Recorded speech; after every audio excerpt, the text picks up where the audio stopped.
Hare Krishna, welcome to Bhagavad Gita as it is. Today I am inspired to speak about Baladev Vidhyabhushana. He is a saint who lived sometime around either 1500 or 1600 AD. He is a saint from Karnataka actually, originally from Karnataka. He was a part of the Madhva Sampradaya.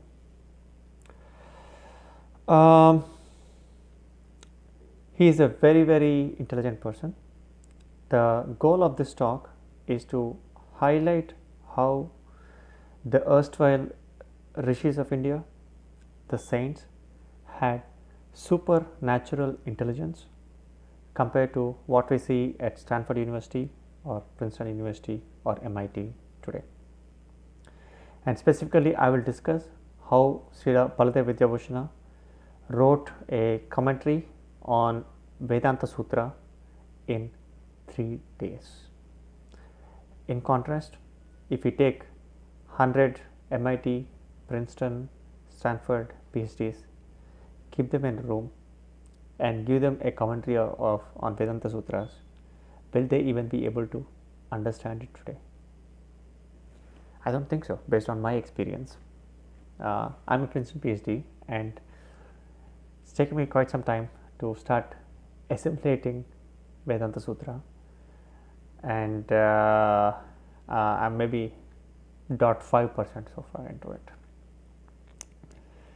So Baladev Vidhyabhushana was a Madhva Sampradaya person, and one way or the other he got in touch with the teachings of Srila Vishwanath Chakravarti Thakur, who is a Vaishnava saint, Gaudiya Vaishnava saint.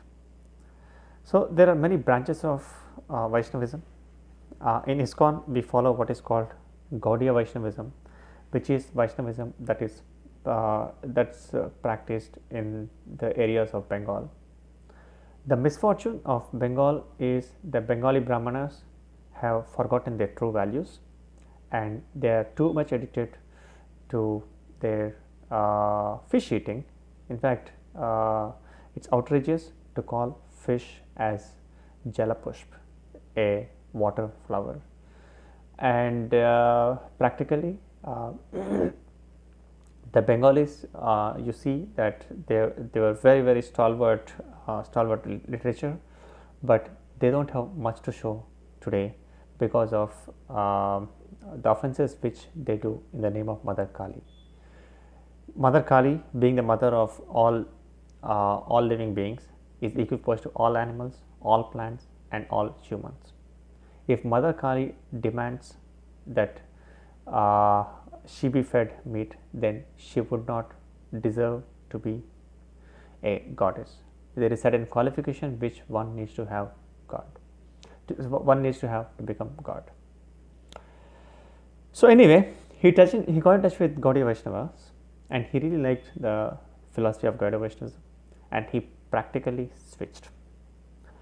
Why am I speaking about Baladev Vidhyabhushana? As you know, it's Bhagavad Gita as it is, which is the highest selling Bhagavad Gita all over the world.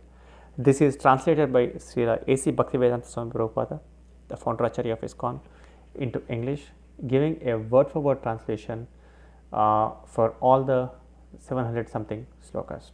And then Srila Prabhupada went on to give a word for word translation for 18,000 slokas of Srimad Bhagavatam. This is translation of the words, and then the Guru Srila Prabhupada explaining the inner meaning of these slokas. And the Bhagavad Gita as it is dedicated to Baladev Vidhyabhushana. So that is such a powerful saint Baladev Vidhyabhushana is. So Baladev Vidhyabhushana, he got in touch with Gaudiya Vaishnavism, and he practically switched to the teachings of Gaudiya Vaishnavism. And then in Jaipur, there was once a discord at the temple of Radha Govindji.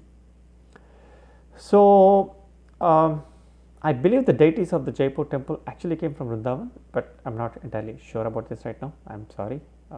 I beg my forgiveness to Radha Govindji and all the devotees of Radha Govindji. So there was a dispute in the court of Jaipur about who should be worshipping the deities of Radha Govindji. And the dispute was between the followers of Srila Ramanujacharya, who is one of the greatest saints of Hinduism, and the followers of Gaudiya Vaishnavism, which is the old day version of ISKCON. Yes, ISKCON started sometime around 50 years ago, but the philosophy of ISKCON is quite old actually, definitely around 500 years ago, tracing back to Lord Chaitanya Mahaprabhu, and Lord Nityananda Mahaprabhu, but much farther all the way into Srimad Bhagavatam and Srimad Bhagavad Gita, Sanatana Dharma. So the Ramanuja Sampradayas said that Gaudiya Vaishnava people is not a bona fide Sampradaya, and therefore they should not be allowed to worship Radha Govindji in Jaipur. Yes, it is true. At that point of time, Gaudiya Vaishnavas did not have a Bhashya on Vedanta Sutra. Vedanta Sutra is a summary of all the Vedas, and it has been written by Srila Vyasadeva. Adi Shankaracharya of the Advaita Sampradaya, he has a Bhashya on Vedanta Sutra. The stalwart work of Srila Ramanujacharya, of Sripada Ramanujacharya, is Sri Bhashyam, and all the other Sampradayas have Vedanta Sutra Bhashya, but Gaudiya Vaishnavas did not have it. So when Srila Vishwanath Chakravarti Thakur found out about this dispute, he was a little too old to go, so he blessed his disciple and sent his disciple to Jaipur. His disciple who went there is Srila Baladev Vidhyabhushana.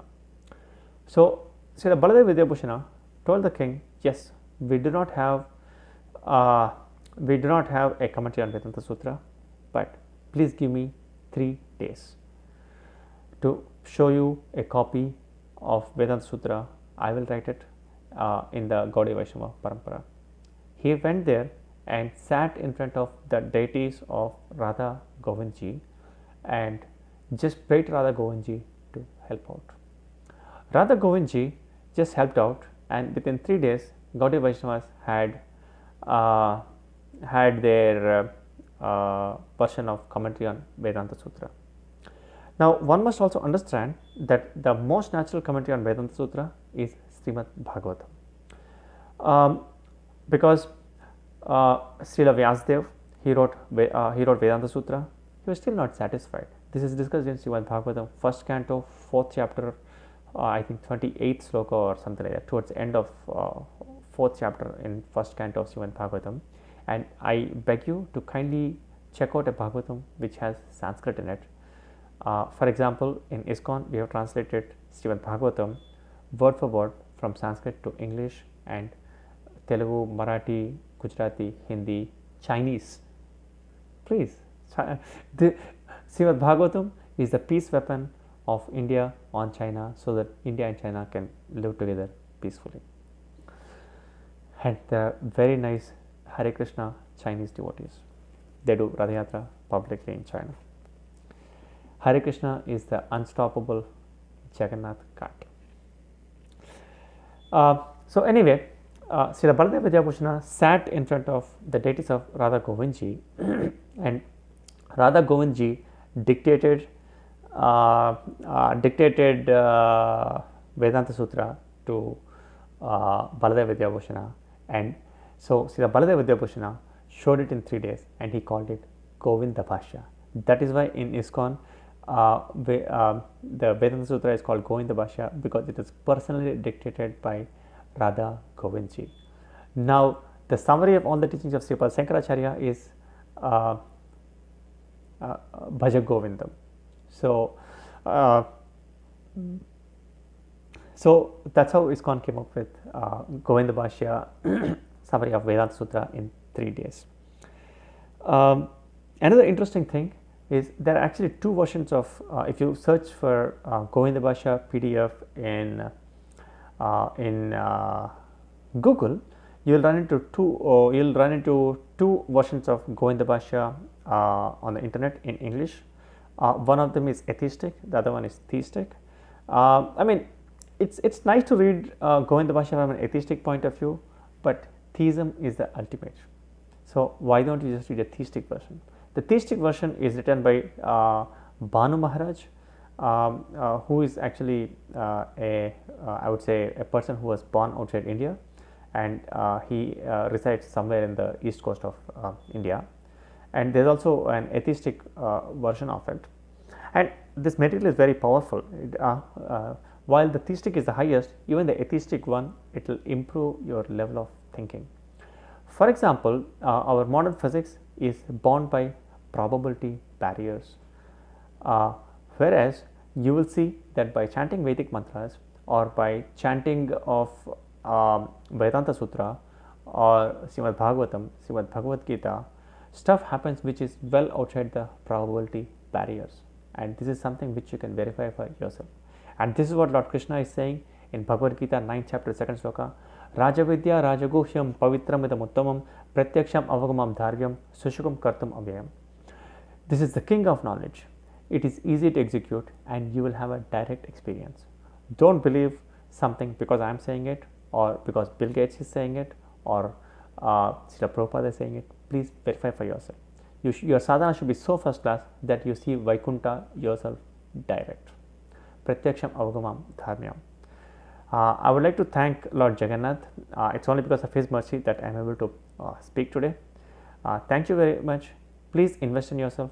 Chant Hare Krishna, Krishna Krishna, Hare Hare, Hare Rama, Rama Rama, Hare Hare for 10 minutes a day. Read Bhagavad Gita, read Srimad Bhagavatam. If you are an atheist, please read Hind Swaraj. This will improve your level of thinking.